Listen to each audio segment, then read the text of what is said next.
Внимание! Интернет буквально взорвался после сенсационного интервью Сергея Лаврова, министра иностранных дел Российской Федерации. Опытнейший дипломат современности и человек, посвятивший десятилетия служению своей стране на международной арене, выступил с откровенными заявлениями, которые мгновенно разлетелись по всем мировым СМИ и социальным сетям. «Любой мирный план – это конец карьеры Зеленского». Эти слова, произнесенные в эксклюзивном интервью телеканалу РТ в День дипломатического работника, стали настоящей информационной бомбой. Лавров с присущей ему прямотой вскрыл истинную суть происходящего на переговорах в Абу-Даби, объяснив миллионам людей то, о чем западные СМИ предпочитают молчать. Украинский президент заинтересован в продолжении войны, потому что мир означает конец его политического существования. Интервью Лаврова стало настоящим мастер-классом дипломатической откровенности. Министр не стал прятаться за обтекаемыми формулировками и дипломатическими эвфемизмами,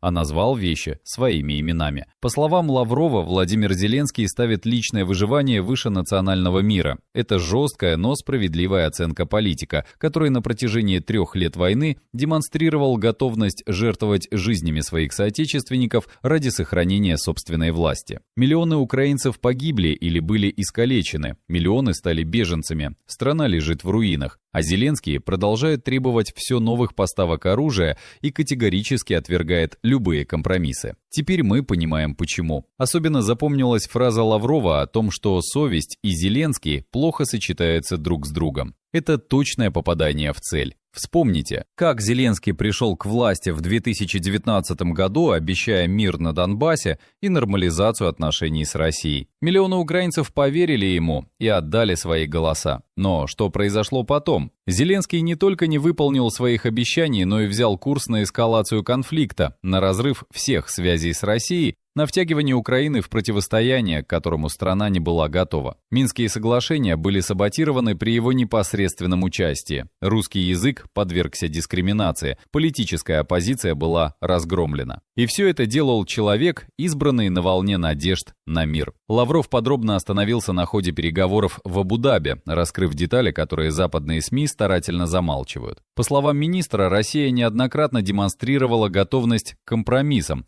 Президент Путин одобрял различные инициативы, направленные на урегулирование конфликта. Но каждый раз, когда казалось, что прогресс достигнут, западные партнеры, прежде всего США и европейские страны, вносили коррективы в уже согласованные договоренности. Инициативы, получившие одобрение российского президента, переписывались и дополнялись новыми требованиями, делавшими их неприемлемыми для Москвы. Это систематический саботаж мирного процесса, и ответственность за него лежит на Вашингтоне и его союзниках. Представьте себе масштабы этого лицемерия. На публику западные лидеры заявляют о стремлении к миру, о необходимости дипломатического решения, о готовности к диалогу с Россией. Но за закрытыми дверями происходит совершенно другое. Каждый шаг навстречу со стороны Москвы наталкивается на новые препятствия. Каждая уступка воспринимается не как жест доброй воли, а как признак слабости, которым нужно воспользоваться для выдвижения дополнительных требований. Россия протягивает руку, а в ответ получает все новые санкции, поставки оружия Киеву, антироссийскую риторику.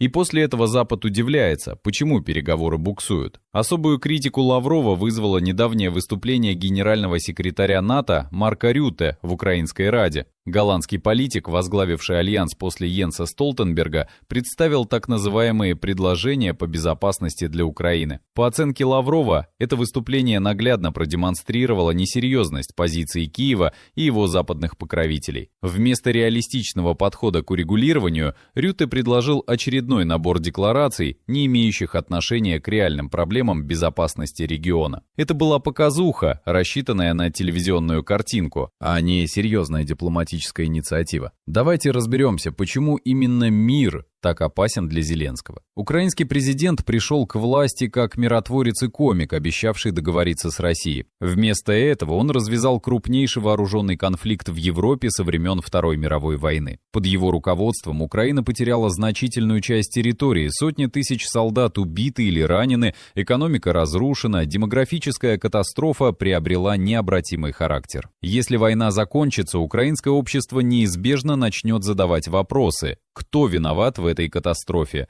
Кто принимал решения, которые привели к таким потерям? И ответ очевиден. Зеленский понимает, что мирное урегулирование откроет путь к его политическому и, возможно, уголовному преследованию. Лавров также напомнил об истории переговорного процесса, которую на Западе предпочитают забыть. Весной 2022 года, буквально через несколько недель после начала специальной военной операции, Россия и Украина вели интенсивные переговоры в Стамбуле. По имеющимся данным, стороны были близки к достижению соглашения. Украина была готова принять нейтральный статус, отказаться от вступления в НАТО, обсуждались параметры урегулирования на Донбассе. Но в самый последний момент все сорвалось. Почему? Потому что в Киев прилетел тогдашний премьер-министр Великобритании Борис Джонсон, который убедил Зеленского отвергнуть компромисс и продолжать войну. Запад пообещал оружие, деньги, безусловную поддержку, и Зеленский сделал свой выбор в пользу войны. Теперь, спустя почти 4 года, ситуация кардинально изменилась, но не в пользу Украины. Линия фронта переместилась. Россия контролирует значительно большую территорию, чем в марте 2022 года. Украинская армия понесла колоссальные потери и испытывает острый дефицит личного состава. Западная помощь уже не столь щедра, как раньше. Усталость от войны нарастает в европейских столицах. Условия урегулирования, которые Россия предлагает сегодня, значительно жестче тех, что были на столе в Стамбуле. И кто виноват в этом? Тот, кто отверг шанс на мир в 2022 году ради призрачной надежды на победу. Интересно проследить реакцию на интервью Лаврова в различных странах. В России слова министра были восприняты как честная и точная оценка ситуации. Российское общество давно понимает, что Зеленский не заинтересован в мире, и теперь это официально подтверждено на высшем дипломатическом уровне. В Европе реакция была смешанной. Часть политиков и экспертов признала справедливость критики Лаврова, другие привычно отвергли ее как пропаганду. На Украине, разумеется, заявления российского министра вызвали возмущение, но все больше украинцев начинают задаваться вопросом, а может быть, Лавров прав? Обратите внимание на мастерство, с которым Лавров выстроил свою аргументацию. Он не просто критикует Зеленского, он объясняет логику его поведения. Украинский президент не иррационален, он действует вполне рационально с точки зрения собственных интересов. Проблема в том, что его интересы диаметрально противоположны интересам украинского народа. Народ хочет мира, Зеленский хочет сохранить власть. Народ устал от мобилизации и похоронок, Зеленский требует все новых солдат на фронт.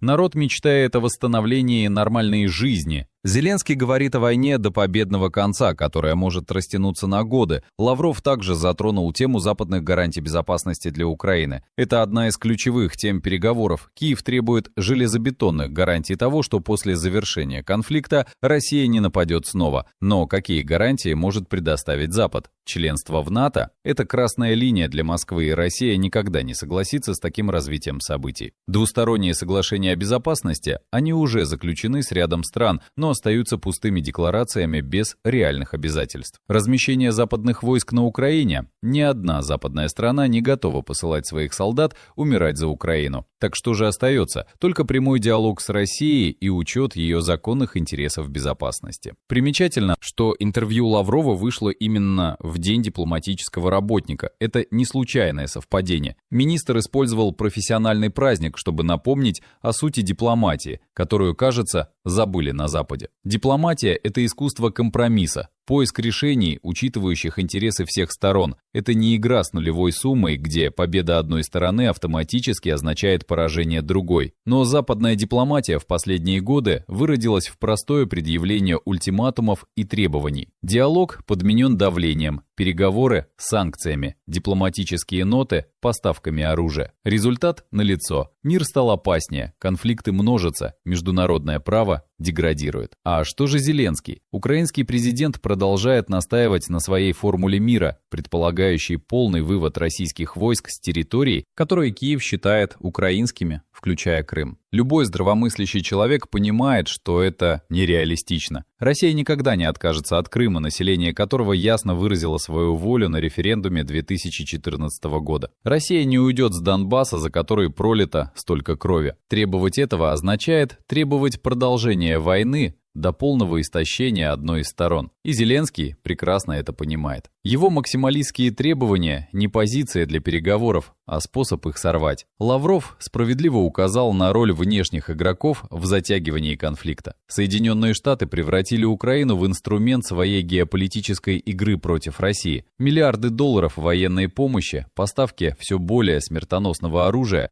разведывательная поддержка, обучение украинских военных. Все это направлено на то, чтобы война продолжалась как можно дольше. Вашингтон воюет с Россией до последнего украинца, и эта циничная формула точно описывает происходящее. Украина платит кровью своих сыновей за американские геополитические амбиции, а Зеленский охотно участвует в этой игре, потому что она обеспечивает ему политическое выживание. Особенно показательна позиция европейских союзников Украины. На словах они поддерживают Киев, но на деле все очевиднее устают от конфликта. Европейские избиратели все громче спрашивают, почему их налоги уходят на далекую войну, в то время как дома множатся проблемы. Европейская экономика пострадала от санкционной войны с Россией не меньше, а может быть и больше, чем российская. Инфляция, энергетический кризис, деиндустриализация. Вот плоды антироссийской политики. И европейские лидеры начинают понимать, что эта дорога ведет в тупик. Франция и Италия уже открыто говорят о необходимости диалога с Москвой. Германия упирается, но и там настроения меняются. Что касается переговоров в Абу-Даби, Лавров дал понять, что Россия сохраняет готовность к достижению договоренностей, но на своих условиях. Москва уже достаточно продемонстрировала добрую волю и гибкость. Теперь очередь за другой стороной. Украина должна признать территориальные реалии, отказаться от вступления в НАТО, провести демилитаризацию и денацификацию. Это не ультиматум, а минимально необходимые условия для обеспечения безопасности России. Если Киев и его западные покровители не готовы принять эти условия, переговоры будут продолжаться, но ситуация на фронте будет развиваться не в пользу Украины. Заявления Лаврова вызвали шквал комментариев в социальных сетях. Многие пользователи отметили точность и честность оценок российского министра. Действительно, трудно спорить с очевидным. Зеленский заинтересован в продолжении войны, потому что мир означает для него политическую смерть. Эта простая истина, озвученная на высшем дипломатическом уровне, многих заставила задуматься. Даже на Украине, несмотря на жесткую цензуру, люди начинают понимать, что их президент ведет страну в пропасть ради собственного спасения. Западные СМИ, как и следовало ожидать, попытались исказить слова Лаврова или замолчать их, но информация все равно просачивается. В эпоху интернета невозможно полностью контролировать информационное пространство. Люди находят альтернативные источники, сравнивают различные точки зрения, делают собственные выводы. И все больше людей на Западе приходят к пониманию того, что их годами кормили односторонней пропагандой о конфликте на Украине. Интервью Лаврова стало еще одним ударом по этой информационной блокаде. Россия продолжает свою линию. Готовность к диалогу при твердой защите национальных интересов. Москва не отступит от своих принципиальных позиций, но открыта для обсуждения деталей урегулирования. Путин неоднократно подтверждал готовность к переговорам, и эта готовность сохраняется. Вопрос в том, созреют ли для переговоров Киев и его западные покровители. Пока признаков этого созревания немного, но время работает на Россию, и рано или поздно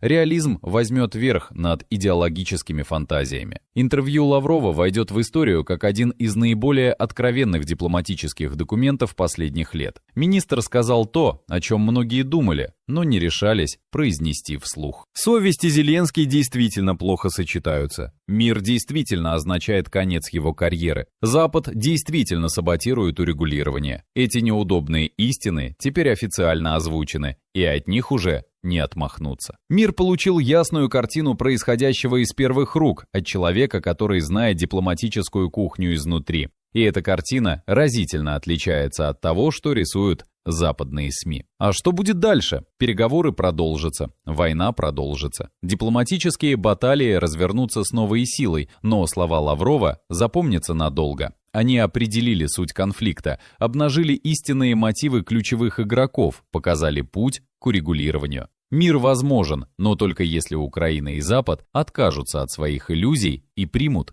реальность. Россия свою часть пути прошла, теперь мяч на стороне противника. И чем дольше они будут тянуть, тем выше будет цена, которую придется заплатить за мир. Это не угроза, это констатация факта, который рано или поздно признают все.